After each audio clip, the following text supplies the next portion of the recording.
Hi, my name is Vanessa, and although my name sounds light and youthful, such heavy thoughts often accumulate inside me that sometimes it feels like I've already lived several lifetimes in a row, all on my shoulders alone.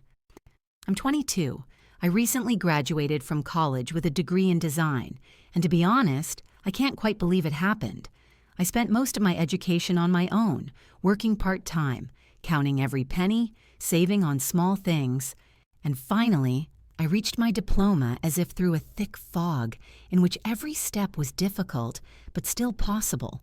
I still live with my mother and stepfather in the house where I spent my childhood, where I made my first drawings on the walls of my room, where I once felt safe, but for some time now that house has ceased to be mine, and every time I return there, I am overcome with a strange feeling of alien, albeit familiar, territory. Mom married Gustavo 7 years ago when I was only 15, and at that moment I still believed everything would work out, that the house would be warmer, that there would be more of us, and that meant new conversations, new holidays, and new reasons to smile. But along with him, his daughter Sarah came into our lives. She's now 26. She's been living with her boyfriend Osvaldo for several years, but she constantly comes back to us, for dinners, for family matters, and we have to appear to everyone as a model blended family, where everyone is close and happy. On paper, it all looks that way. Smiling faces, wedding photos, dinners at the same table. But in reality, it's much more complicated. I remember all too well how, as soon as Gustavo moved in with us, Mom did everything she could to make him and Sarah feel welcome. It was as if she forgot our old habits and rebuilt our lives anew, primarily around them. Sarah got a large bedroom, the one I'd once dreamed of. Gustavo's things quickly filled the garage where I loved to work on my art projects, and soon all conversations revolved around how comfortable, cozy, and enjoyable the new family was. It was then that I first realized that blended families come with a price, and often the one who pays the most is the one least prepared for change. From then on, I realized that you can feel like an outsider even in your own home. When it came time for tuition, Mom and Gustavo paid for Sarah's entire college education. But when it was my turn, budget constraints suddenly appeared, and long lectures began about how adults should be responsible and able to earn their own money. I didn't argue. I just worked, took on part-time jobs, stayed up all night, and eventually managed to get a full scholarship. But even that didn't cover everything. I had to pay for books, materials, and housing, and every new field of notebook paper in my life came at a steep price. I've been working at a local design firm for 3 months now. The salary isn't amazing, but I'm trying to treat it as a first step because the most important thing is experience. The most important thing is not to stand still. I'm putting everything I can aside, putting it in a separate account because I dream of my own place, even if it's small, even if it's modest, but one where I can feel like I'm in charge again. My parents know about my frugality.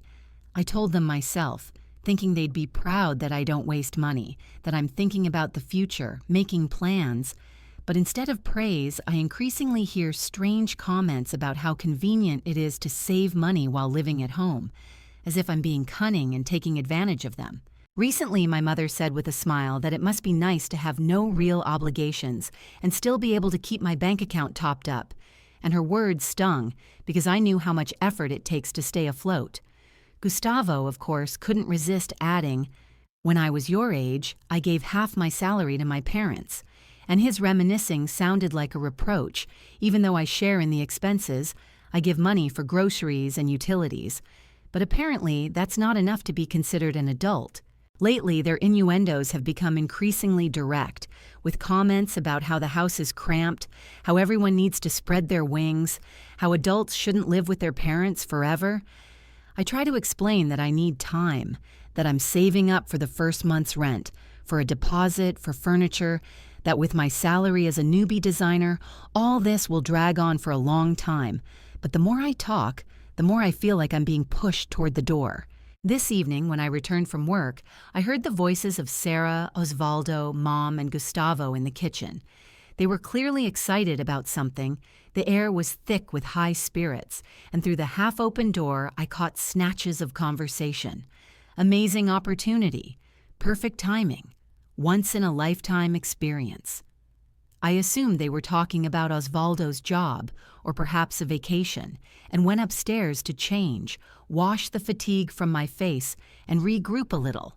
When I returned half an hour later, everyone was already seated at the table, and Mom, as always on Wednesdays, served chicken, and there was a lightness on everyone's faces I hadn't seen in a long time. I had just sat down and started helping myself to some vegetables when Mom cleared her throat. I knew that sign. It always meant she was about to say something important. "Vanessa, we have amazing news to share with you," she said, looking at Sarah, who was practically bouncing in her chair with excitement. "We're going to the Bahamas next month," she breathed. Osvaldo had found some incredible package deal, and they were finally going on the trip they'd been dreaming about for so long. I smiled and said, "That sounds amazing," trying to put genuine joy into my words, because they'd really worked hard and probably deserved a vacation. Osvaldo nodded enthusiastically. That would be perfect. 5 days, 4 nights, resort, all inclusive. And then the number came out. $10,000. I almost choked on my chicken. $10,000. It was almost 4 months' worth of my salary. "Wow, that's a lot of money," I said carefully, trying not to let everything well up inside me out. My mother's smile became strained at that moment. The corners of her lips twitched, and I immediately realized that behind the pleasant surface lay something entirely different, far less celebratory. "Well, that's exactly what we wanted to talk about," she said, her voice laced with both hope and a plea. Sarah immediately leaned forward, her eyes blazing, as if she were anticipating a gift, though the gift wasn't meant for her.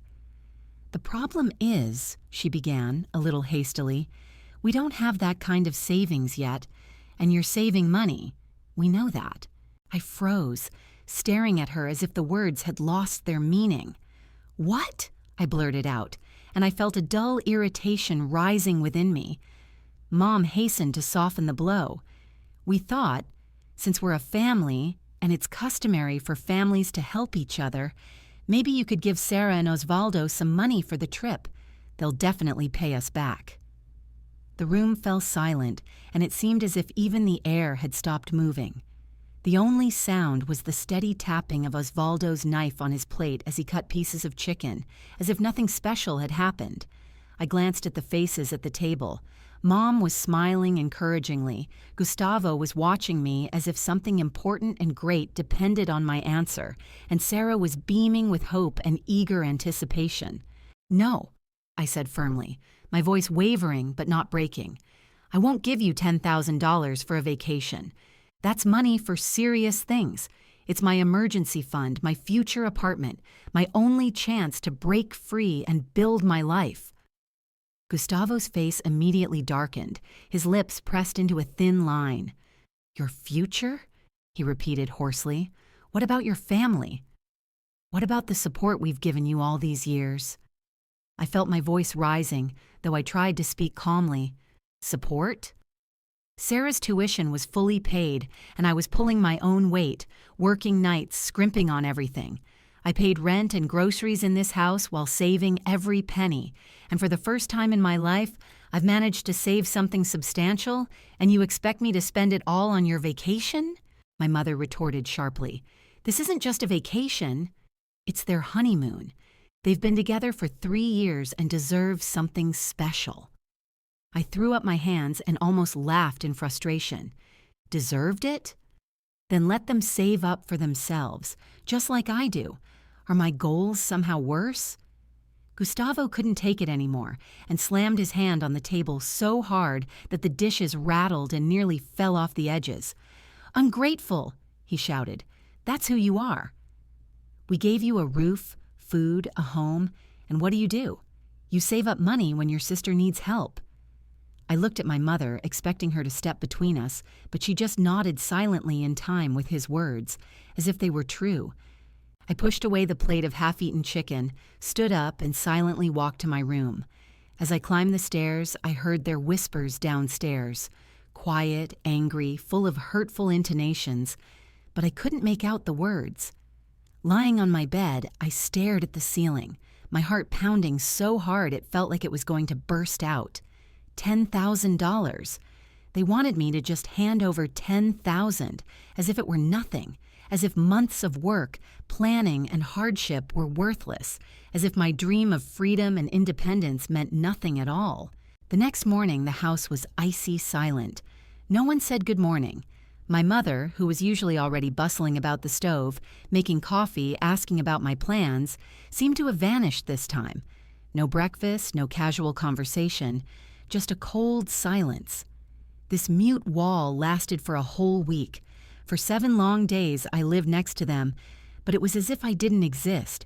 Mom walked past me deliberately. Gustavo gave me a sideways glance, full of disdain. Sarah laughed and chatted with him in the living room, and I sat alone in the kitchen, listening to their voices through the wall and feeling like a shadow. Friday was my birthday. I don't usually throw big celebrations, but deep down, I hoped that at least this time Mom would remember our traditions. Homemade cake, our favorite dinner, even if without guests, but with warmth. Even in the worst of times, she always celebrated my birthday, and so I decided that maybe this week of silence would end now. On Thursday evening, meeting her in the hallway, I cautiously said, "Tomorrow is a big day." She looked at me with utter bewilderment. "What day?" I swallowed and replied, "My birthday. I'm turning 23. She just shrugged and left, as if I'd said something insignificant. And then Friday morning arrived. I went downstairs, but no one had offered even a simple greeting. There was no coffee, no favorite breakfast, not even a warm look. I tried to convince myself that maybe they were planning a surprise for the evening, that they just needed some time. On the way home from work, I finally decided to treat myself to a little celebration. I stopped at a bakery and bought a beautiful chocolate cake. It cost $40, which was much more than I usually spent on myself, but it was my birthday, and I told myself I deserved at least one sweet morsel of joy. As I walked through the front door carrying the cake box, I still had hopes for a normal evening, but as I was about to step inside, I heard voices in the dining room and saw Sarah and Osvaldo sitting at the table with my parents again. In that same second, the thought flashed through my mind. Perfect. They're all here for my birthday dinner. I opened the dining room door with the biggest smile I'd had all week and loudly announced, "Hi, everyone. Look what I brought for dessert." Then I set the cake box down on the table with a flourish, hoping that now we could all celebrate together, at least in a homey way. But the conversation stopped, and everyone stared at me as if I'd just announced I was joining the circus. And my mom's face turned cold as stone, and she asked dismissively, "What exactly are we supposed to celebrate?" And my smile faded, even though I answered bluntly, "It's my birthday." But my mom just waved her hand and declared that that wasn't a reason to buy an expensive cake and expect everyone to refuse everything. And at that moment, Sarah and Osvaldo laughed, not a polite smirk, but a real laugh, as if I'd just told them the funniest joke they'd ever heard. I looked around the room and asked in a loud voice, "Did you guys forget it's my birthday?" Gustavo leaned back in his chair, crossing his arms, and answered as if it were a truism. "We remembered perfectly well. We remembered everything up until the moment you decided that money was more important than family. And then Mom pulled a white envelope out of her purse and said it was supposed to be my birthday present, $500 from her and Gustavo. She opened the envelope and, as if demonstrating a winning poker hand, pushed the money across the table to Sarah, declaring that after my little performance last week, after I showed what kind of person I really am, they decided to give this money to someone who truly deserves it. Sarah snatched the bills with a joyful squeal and exclaimed, "Oh my God, thank you so much. This brings us that much closer to raising enough for the trip. I think we only need $4,000. And then she started babbling about resort activities and snorkeling excursions. But I couldn't hear her anymore because my ears were buzzing so loudly as if all the sound had been sucked out of the room. Mom continued more bluntly, If you don't want to act like family, we won't treat you like family. No birthday celebration, no birthday dinner, no gifts, nothing at all. I stood there holding the cake box and felt like an idiot, like a kid who came to the wrong birthday party. Gustavo said quietly, but with obvious accusation, "I asked you for one thing," and then louder, so everyone could hear. One simple thing: to help your sister when she needed it. And you couldn't even do that. I managed to reply that he was talking about $10,000, that this amount was no small change, that it was my emergency fund and a contribution to the purchase of an apartment, that it was my future. But Gustavo interrupted me with the verdict that it was family, and my mother snapped, "But apparently your bank account means more." And I looked at Sarah, who was still counting the money with a wide smile, while Osvaldo was checking something on his phone, probably booking more expensive excursions. And at that moment, my parents looked at me as if I were a stranger who had wandered into their house. No one even noticed me leave the room. I left the cake box on the table for my parents and sister and calmly went upstairs without it, because I had no use for it at the moment. Sitting on my bed, I thought about everything, remembering how, when Gustavo and Sarah moved in, Mom suddenly seemed to have no time for me. How Sarah got paid for college while I worked 2 jobs during school.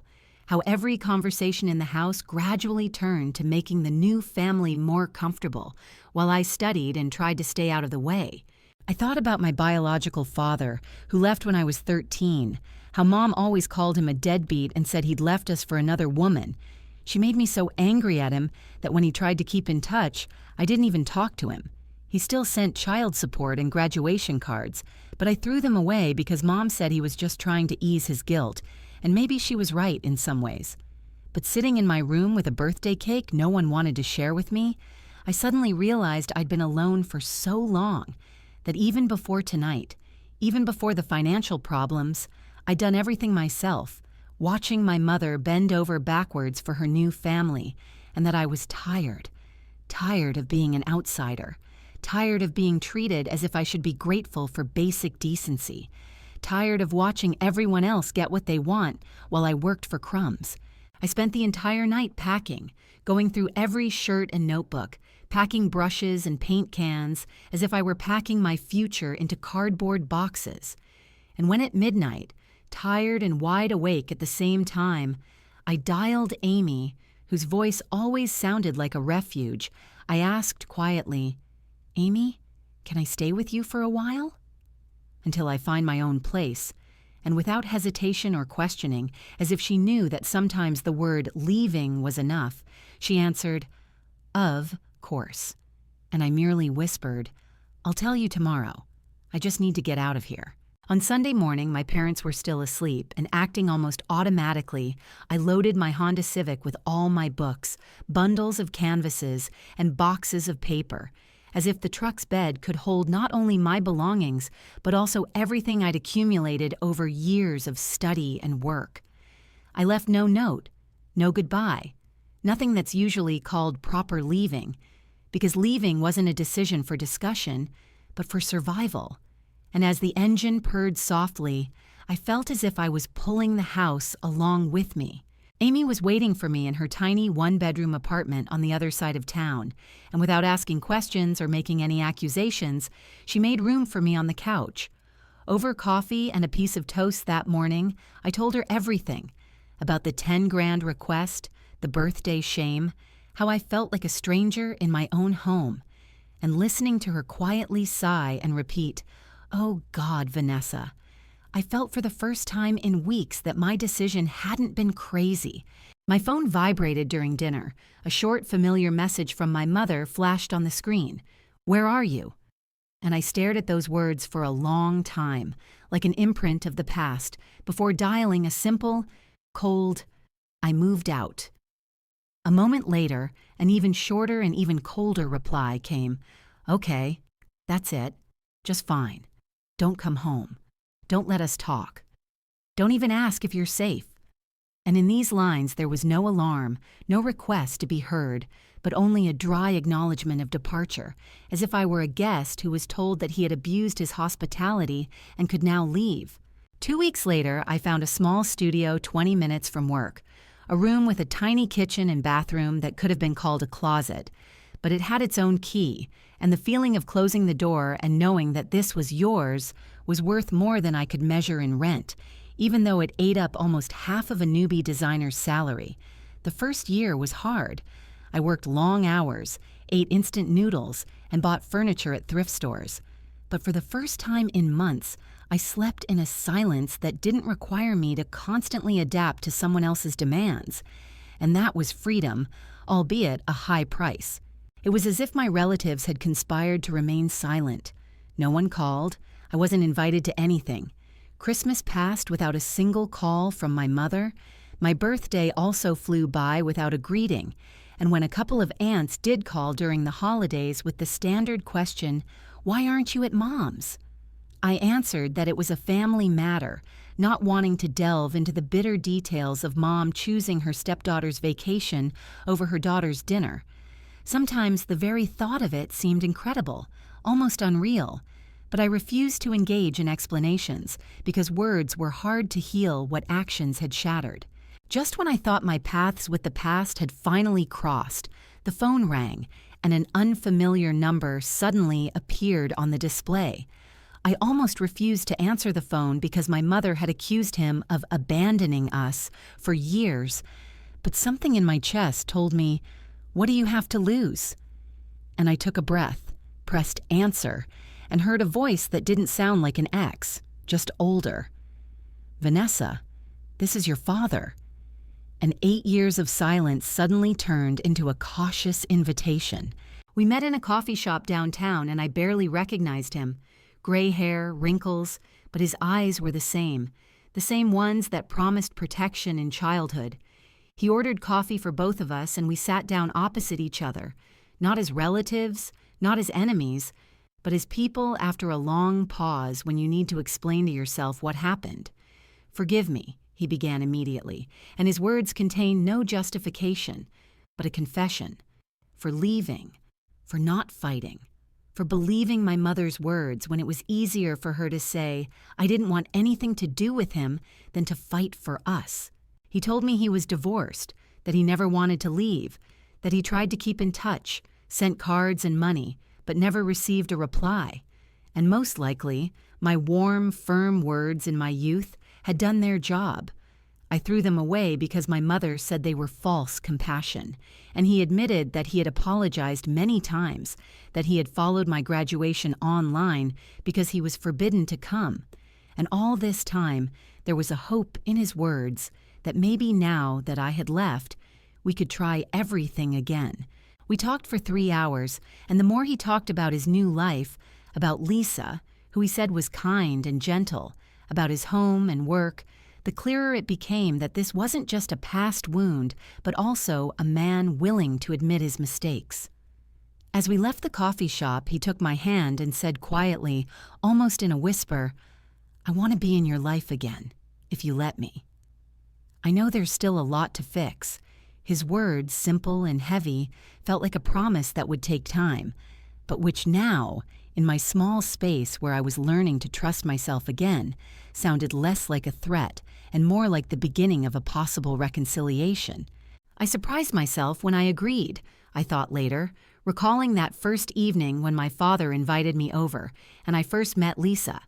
She turned out to be an amazing woman, warm, open, with a lively laugh that instantly broke down all walls of alienation, and yet so attentive that for the first time in years, I felt like someone was genuinely interested in my life.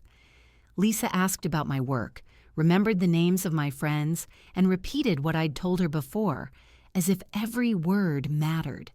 She never once made me feel like an outsider in their home, and it was strange and even a little unusual to have a stepfather who truly enjoyed my presence. My father had achieved a lot over the years.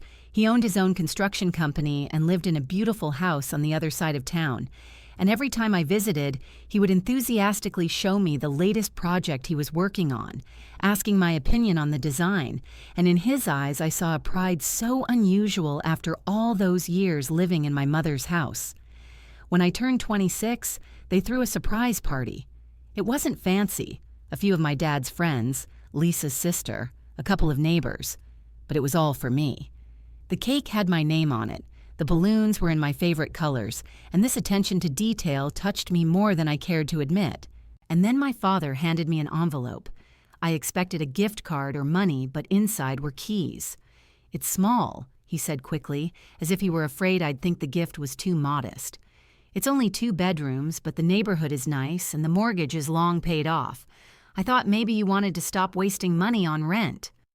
I looked at the keys, then at him, then at Lisa, who was smiling as if she'd been keeping a great secret all this time. "Did you buy me a house?"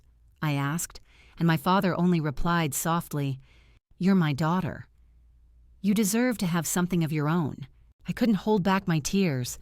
In the living room, among the balloons and people I'd only known for a few months, I cried, from joy, from shock, from gratitude.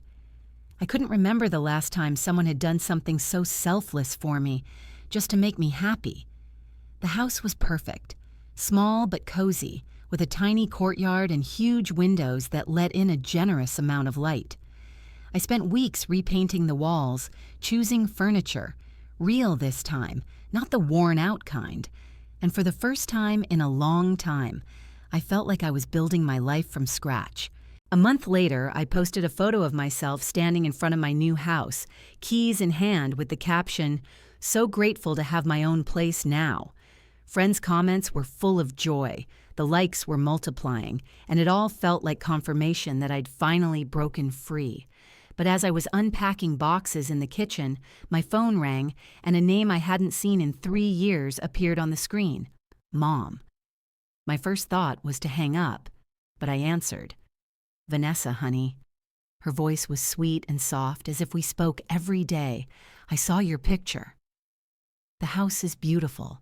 I just wonder, where did you get the money for it?" No congratulations, no joy, no "I'm proud of you." Immediately, suspicion. "It's none of your business," I replied coldly. But my mother didn't back down. "I'm your mother. I'm worried. You couldn't afford this on your salary. I hope you haven't gotten yourself into anything questionable." Questionable? I barely kept from laughing at the absurdity. "I want to make sure you're okay. Maybe we could meet, talk. I missed you." I froze, but then said firmly, "I don't want to talk to you. I don't want to see you. I'm fine without you." And I hung up, though my hands were shaking. Even after 3 years, her voice could still unsettle me. Several weeks passed. I was planting flowers in the backyard when I heard footsteps and voices. I looked up to see Mom, Gustavo, Sarah, and Osvaldo walking down the driveway as if they owned the place. I stepped out onto the porch and met them there. "What are you doing here?" I asked. But without waiting for an invitation, they pushed past me inside. I stood there, watching them take in my house, the hardwood floors, the paintings on the walls, the new furniture. Sarah's eyes sparkled with envy. "Nice," Gustavo said, running his hand over the granite countertop. "Very nice. It must have cost a fortune. How could you afford it?" Mom immediately chimed in. "I know how much you make. It's not enough for a house like this." I took a deep breath. "My father bought it for me," I replied calmly. Mom's face turned purple. "That bastard. He abandoned his family and now he throws money around like he's a hero. He's a traitor who shirked his responsibilities." I felt anger boiling inside me. "He didn't abandon me, Mom. He abandoned you. That's a big difference. And speaking of betrayal, you were the one who chose a new family over your own daughter. You were the one who took my birthday money and gave it to Sarah. You were the one who treated me like trash." Before my mother could respond, Sarah raised her voice sharply, as if she were afraid to miss the moment, and said, "Listen, all of that is in the past, and there's no point in dwelling on old grievances. The important thing is that Osvaldo and I got married last year, and now we're expecting a baby. I'm already 3 months pregnant." I froze, looking at her, unsure of what was expected of me, and finally managed to say, "Well, congratulations, I guess." But she didn't stop there. Her voice grew more confident. "We need a place to live. Osvaldo's not doing well. We can't afford much, and the child needs a home." I slowly shook my head, feeling a wave of indignation rise inside me. "It's terrible, Sarah, but it's not my problem." And then my mother stepped forward, her eyes flashing with anger. "Actually, that's your problem. You don't deserve such luxury. This house should belong to Sarah and her child." I couldn't help but laugh, though it came out harsh and bitter. "Are you crazy? Why would I give up my house?" But my mother wasn't fazed. "Because you owe it to your family. You separated us with your selfishness, and now you owe it to me to make amends." I felt my heart clench with rage. "Me? You threw me out of your life just because I refused to pay for Sarah's vacation. You chose money over family." Gustavo stepped closer, his voice accusing. "And now you have to choose family over money." I gripped the phone tighter and screamed, "Get out! Get out of my house right now!" But Sarah, crossing her arms, said coldly, "We're not leaving until you agree to do the right thing." I picked up the phone. "Then I'll call the police." These words set them on edge. They left but turned around to hurl insults at me. Selfish, ungrateful, heartless. I locked the door behind them and immediately called my father. "They want me to give Sarah my house," I told him in a trembling voice. "Do they really think that because she's pregnant, I have to give her everything?" My father only sighed. "Document every message, every threat. If they continue, we'll need proof." And they continued. For almost a month, my phone rang incessantly. Voicemails from my mother were full of reproaches about family responsibilities and guilt. Sarah wrote that I was ruining her child's future. Even Osvaldo found time to leave me a message, accusing me of being heartless. They called me greedy, cold, claimed I'd always envied Sarah, that I was a terrible person, unworthy of anything good. Some messages were outright threats about what would happen to me if I didn't do the right thing. I saved everything, screenshots, recordings, every word. After a month of this nightmare, I handed the materials over to the lawyer my father had hired. He drafted a formal cease and desist letter, which clearly stated, "Leave Vanessa alone or face punishment for threats, stalking, and attempting to seize her property." The letter was sent certified mail and duplicated by email, leaving no doubt they'd received it. And within a week, there was silence. Absolute silence. No calls, no messages. It turned out the threat of real consequences was more frightening than the need to find free housing. 6 months have passed since then. I still live in my small but cozy house, continue to work at the design firm, have dinner with Dad and Lisa on Sundays, and my life has become as quiet and peaceful as I always dreamed. Sometimes I hear news from mutual friends. Sarah gave birth to a girl. Mom tells everyone I abandoned the family because of greed and a manic obsession with money, portraying herself as a victim and pretending not to understand why I cut off contact with them. But I don't make excuses or try to prove myself right. Those who truly matter know the truth. Those who don't matter can believe whatever they want. I'm 27, and for the first time in my life, I understand what it's like to be around people who truly value you. My father asks about my work, remembers the names of my friends, and rejoices at my small victories.